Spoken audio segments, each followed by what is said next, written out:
बारामती मतदारसंघात राखीव होणार. धनगर नेते प्रकाश शेंडेंनी सांगितले गणित. नरहरी झिरवाळांना गैरसमज करून घेऊ नये असा सल्ला.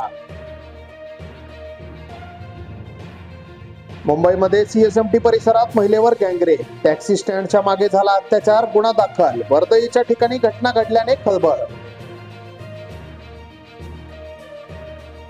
शरद पवारांना आता अक्कलदाढ फुटत आहे. आरक्षणाची कमाल मर्यादा वाढवण्याच्या भूमिकेवरून आमदार गोपीचंद पडळकर यांचा घणाघात. समृद्धी महामार्गावरील अपघाताला 1.5 वर्ष उलटूनही पीडित कुटुंबाला अद्याप मदत नाही. देवेंद्र फडणवीसांनी केली होती 25 कुटुंबियांना 25 लाख रुपये देण्याची मागणी. नॉन बायोलॉजिकल पंतप्रधान शेवटी दीर्घ झोपेतून जागे झाले. अभिजात भाषेच्या निर्णयावर काँग्रेसची टीका.